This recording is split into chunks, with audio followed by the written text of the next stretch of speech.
آیت نمبر 28 اعوذ باللہ من الشیطان الرجیم بسم اللہ الرحمن الرحیم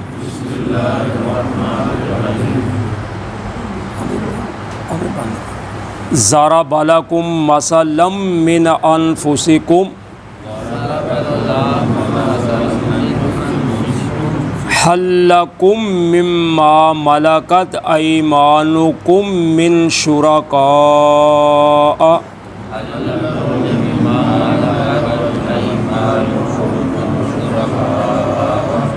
فیما رزقناکم فانتم فیہ سواء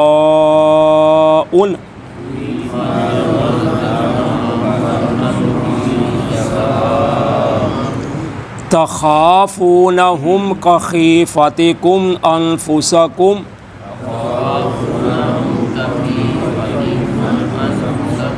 کذالک نفصل الآیات لقوم یعقلون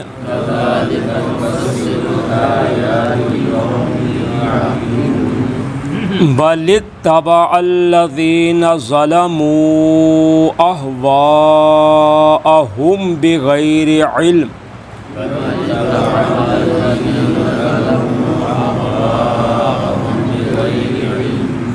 فمن یہدی من اضل اللہ وما لہم من ناصرین فَأَقِمْ وَجْهَكَ لِلدِّينِ حَنِيفًا فِطْرَةَ اللَّهِ الَّتِي فَطَرَ النَّاسَ عَلَيْهَا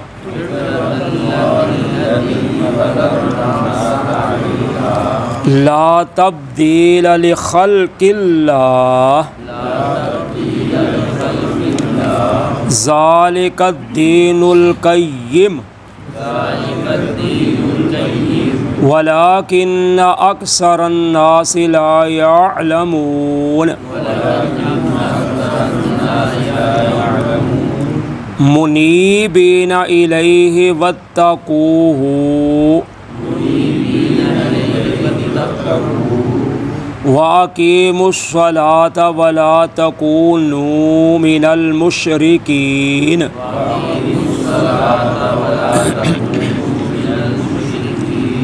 مِنَ الَّذِينَ فَرَّقُوا دِينَهُمْ وَكَانُوا شِيَعًا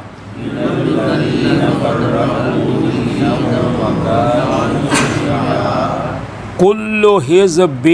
بما لدیہم فرحون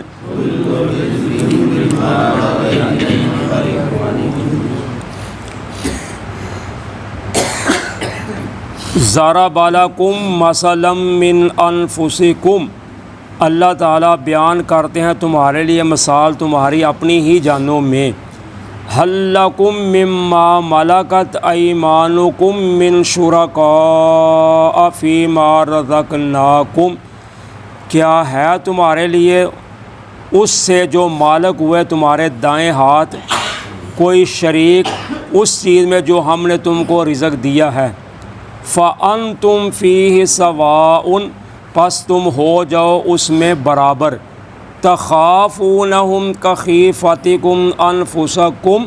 تم ڈرتے ہو ان سے جیسا تم ڈرتے ہو اپنے آپ میں کذالک نفصل الآیات لقوم یعقلون اسی طرح اللہ تعالیٰ تفصیل کے ساتھ یا کھول کھول کر اللہ تعالیٰ بیان کرتے ہیں اپنی آیتیں تاکہ اس قوم کے لیے جو عقل رکھنے والی ہے پیچھے اللہ تعالیٰ نے اپنی قدرت اور اپنی ذات کا تعارف کراتے ہوئے کئی ایک طرح کی چیزیں بیان کی تھیں کہ اس میں بھی نشانیاں ہیں اور اس میں بھی نشانیاں ہیں اب اللہ تعالیٰ فرماتے ہیں تمہاری اپنی جانوں میں بھی مثال موجود ہے چلو تم ان کو چھوڑو میرے آسمان و زمین کو نباتات انگوریوں کو مردوں کو زندہ زندوں سے مردہ جو بھی میں نے مثالیں بیان کی ہیں شاید تمہاری عقل سے وہ بالا تر ہوں تو چلو تم کم از کم اپنے آپ میں سمجھو تو اللہ تعالیٰ فرماتے ہیں کہ تمہاری اپنی جانوں میں مثال موجود ہے وہ کیا ہے کہ اللہ تعالیٰ فرماتے ہیں کہ جو تمہارے دائیں ہاتھ مالک ہوئے ہیں، یعنی تمہارے جو غلام ہیں، جو نوکر ہیں، تمہارے جو ملازم ہیں، کیا وہ تمہارے شریک ہیں اس چیز میں جو ہم نے تم کو رزق دیا ہے؟ یعنی جو تمہارے پاس مال و دولت ہے، کیا تم ان کو اس میں اپنا شریک بناتے ہو یا ان کو بنانا پسند کرتے ہو؟ حالانکہ وہ تمہارے ساتھ برابر ہو جائیں، یعنی تم نہیں چاہتے، تو تم ان سے ڈرتے ہو جیسے تم آپس میں ڈرتے ہو، یعنی جیسے تم ایک دوسرے سے آپس میں ڈرتے ہو نا کہ کہیں یہ میرا مال نہ لے جائے، میرے مال پہ قبضہ نہ کر جائے، جس طرح آزاد آپس میں تم ڈرتے ہو، اسی طرح تم ان سے بھی ڈرتے ہو کہ اگر ہم نے اپنے غلاموں کو، مزدوروں کو، ملازموں کو اپنے ساتھ ملا لیا تو یہ ہمارا مال لے جائیں گے۔ تو اللہ تعالیٰ فرماتے ہیں جب تم اپنے مال میں اپنے ملازموں کو، نوکروں کو شامل کرنا پسند نہیں کرتے، تو پھر میں کس طرح پسند کرتا ہوں کہ میرے ساتھ کوئی شریک بنے؟ تم بھی تو میرے غلام ہی ہو نا، تم بھی میرے ملازم ہو، تو تم میرے ساتھ میرے ہی غلاموں کو بنائے ہوئے کو میرے ساتھ شریک بنا دیتے ہو، تو آپ تو تم خود کو کبھی پسند ہی نہیں کرتے۔ تو آج تک کبھی ہوا کسی نے دکان پہ ملازم کسی کو رکھا ہو تو وہ کہے جی بھائی کوئی بات نہیں، تنخواہ آپ کو نہیں ملے گی، پیسے نہیں ملیں، خرچہ بس جو کمائیں گے آدھا تیرا آدھا میرا، تو ادھر ہی کھانا پینا سب کچھ، جو تو کبھی بھی نہیں کوئی کرتا، کیونکہ اس کو پتہ ہے پہلے نمبر پہ تو کرے گا ہی نہیں، دوسرے نمبر پر اگر پتہ ہے اس کو کرے گا تو کل کو ہو سکتا ہے وہ سب پہ قبضہ کر جائے۔ تو اس لیے اللہ تعالیٰ فرماتے ہیں تمہاری اپنی جانوں میں مثال موجود ہے کہ تم غلاموں کو اپنے مال میں شریک نہیں کرتے کہ کہیں یہ ہمارے وارث نہ بن جائے، کبھی ہمارا مال نہ لے جائیں، تو میرے ساتھ تم پھر کیوں لوگوں کو شریک بناتے ہو؟ تو اللہ تعالیٰ فرماتے ہیں اسی طرح ہم تفصیل کے ساتھ یعنی کھول کھول کر اپنی آیتیں بیان کرتے ہیں عقل رکھنے والی قوم کے لیے۔ بل اتبع الذین ظلموا اہواءہم بغیر علم، بلکہ پیروی کرتے ہیں وہ لوگ جنہوں نے ظلم کیا اپنی خواہشات کی بغیر علم کے۔ فمن یہدی من اضل اللہ، پس کون ہے جس کو ہدایت دے جس کو اللہ تعالیٰ گمراہ کر دے، کون ہے؟ وما لہم من ناصرین، اور نہیں ہوگا ان کا کوئی مددگار۔ اللہ تعالیٰ فرماتے ہیں یہ ظالم لوگ جو ہیں اپنی خواہشات کے پیچھے لگتے ہیں، جو دل چاہتا ہے وہ کرتے ہیں، حقیقت میں اس کے ساتھ کوئی تعلق نہیں ہے۔ تو اللہ تعالیٰ فرماتے ہیں جس کو اللہ تعالیٰ گمراہ کر دے اس کو کون ہدایت دے سکتا ہے، اور نہ ہی ان کا کوئی مددگار ہو سکتا ہے۔ تو اس کا مطلب یہ ہے کہ اللہ تعالیٰ ہدایت اس کو دیتے ہیں جس میں ہدایت کی طلب ہو، کوئی اس میں آرزو ہو، شوق ذوق ہو، تو پھر اللہ تعالیٰ ہدایت دیتے ہیں۔ جیسے ہم پیچھے پڑھ رہے ہیں سورہ رعد میں 13ویں پارے میں، یہدی الیہ من اناب، اللہ تعالیٰ فرماتے ہیں ہم ہدایت اس کو دیتے ہیں جو ہماری طرف رجوع کرتا ہے۔ تو جیسے ہم کوئی کام سیکھیں گے ہی نہیں، ہم تعلیم حاصل ہی نہیں کریں گے، تو کیسے ہم پڑھ لکھ جائیں گے یا کیسے ہم کاریگر بن جائیں گے؟ کچھ نہ کچھ تو کرنا پڑے گا تو پھر ہی پتہ چلے گا نا۔ تو اسی طرح اللہ تعالیٰ بھی ہدایت اس کو دیتے ہیں جو آتا ہے۔ اب رمضان کا مہینہ ہے تو جو کوشش ہی نہیں کرے گا روزہ رکھنے کی یا نیت ہی نہیں کرے گا تو وہ کیسے رکھ لے گا؟ جو نماز کی طرف آنا ہی نہیں چاہتا، اس کو پتہ ہی نہیں وضو کیسے کرنا ہے، اذان کیوں ہو رہی ہے، تو اس کو کیسے ہدایت ملے گی؟ تو ہدایت تو اس کو ملے گی جو تھوڑا بہت کوشش کرے گا، محنت کرے گا، تو اللہ بھی اس کے لیے راستے کھول دیں گے۔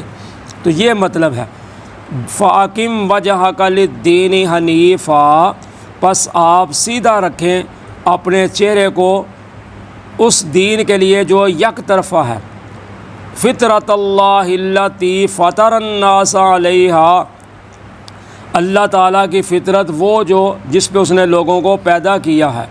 لا تبدیل لخلق اللہ، نہ تم تبدیل کرو اللہ کی مخلوق کو یعنی اللہ کی خلقت کو، ذالک الدین القیم، یہ سیدھا مضبوط دین ہے، ولیکن اکثر الناس لا یعلمون، لیکن اکثر لوگ جانتے ہی نہیں۔ تو اللہ تعالیٰ فرماتے ہیں میرے محبوب پیغمبر صلی اللہ علیہ وسلم آپ اپنے چہرے کے رخ کو سیدھا رکھیں اس دین کے لیے جو یک طرفہ ہے، ایک سو ہے، فطرت اللہ التی، اس فطرت پر جس فطرت پر اللہ نے لوگوں کو پیدا کیا ہے، یعنی اللہ تعالیٰ نے ہر ایک کو فطرت پہ پیدا کرتے ہیں، وہ عیسائیوں کے گھر ہو، وہ سکھوں کے گھر پیدا ہو، وہ مسلمانوں کے گھر پیدا ہو، جو بھی بچی بچہ پیدا ہوتا ہے اللہ تعالیٰ اس کو توحید پہ، فطرت پہ قائم پیدا کرتے ہیں، جو اللہ تعالیٰ نے وعدہ لیا تھا الست بربکم، کیا میں تمہارا رب ہوں یا نہیں۔ ہمارے باپ حضرت آدم علیہ السلام کے کمر پہ اللہ تعالیٰ نے ہاتھ رکھ کر قیامت تک جتنی بھی اولاد آدم آنے والی تھی ان سب کی روحوں کو نکال لیا، تو نکال کر اللہ تعالیٰ نے ہم سے جو چلے گئے جو آئیں گے سب سے اللہ نے وعدہ لیا تھا کہ کیا میں تمہارا رب ہوں یا نہیں، تو ہم سب نے ادھر وعدہ کیا ہوا ہے کہ ہاں تو ہی ہمارا رب ہے۔ تو اس لیے اللہ تعالیٰ فرماتے ہیں اللہ تعالیٰ اس فطرت پہ لوگوں کو پیدا کرتے ہیں جو اس نے پیدا کی ہوئی ہے۔ حدیث میں آتا ہے کہ نبی اکرم صلی اللہ علیہ وسلم فرماتے ہیں کل مولود یولد علی الفطرۃ فابواہ یحودانہ او ینصرانہ او یمجسانہ، ہر بچہ پیدا ہوتا ہے فطرت پر، اب اس کے ماں باپ کی مرضی ہے کہ اس کو یہودی بنا لیں یا عیسائی بنا لیں یا مجوسی بنا لیں۔ تو لا تبدیل لخلق اللہ، نہ تم تبدیل کرو اللہ کی مخلوق کو، یعنی اللہ کی پیدائش کو، اللہ کی تخلیق کو۔ تو اس کا مطلب یہ ہے کہ وہ مشرکین جو تھے نا وہ جانوروں کو بتوں کے نام پر جب چھوڑتے تھے نا تو ان کے کان چیر دیتے تھے یا ان کا کوئی کہیں جگہ سے بال اتار دیتے تھے، وہ نشان لگا لیتے تھے۔ تو اس سے اللہ تعالیٰ نے منع کیا ہے کہ تم اللہ کی بنائی ہوئی چیز کو کیوں تبدیل کرتے ہو۔ ذالک الدین القیم، یہ سیدھا مضبوط دین ہے، ولیکن اکثر الناس لا یعلمون، لیکن اکثر لوگ جانتے ہی نہیں۔ منیبین الیہ، تم رجوع کرو سب اسی کی طرف، واتقوہ، اور اسی سے ڈرو، واقیموا الصلاۃ ولا تکونوا من المشرکین، اور قائم کرو نماز اور نہ ہو جاؤ تم مشرکوں سے۔ تو اللہ تعالیٰ فرماتے ہیں اس اللہ کی طرف رجوع کرتے رہو، اسی سے ڈرو، نماز قائم کرو اور مشرکوں میں سے نہ ہو جاؤ۔ یعنی مشرک نماز نہیں پڑھتا کیونکہ وہ اللہ کے ساتھ شرک کر رہا ہوتا ہے، تو اس نے غیر کے نام کی عبادت کرنی ہے، اللہ کی تو اس نے کرنی ہی نہیں۔ تو اس لیے فرمایا تم ان میں سے نہ ہو جو مشرکوں میں سے، بلکہ تم ایک اللہ کی عبادت کرو۔ من الذین فرقوا دینہم وکانوا شیعا، ان لوگوں میں سے جو جنہوں نے فرقہ ڈال دیا اپنے دین میں اور ہو گئے وہ گروہ۔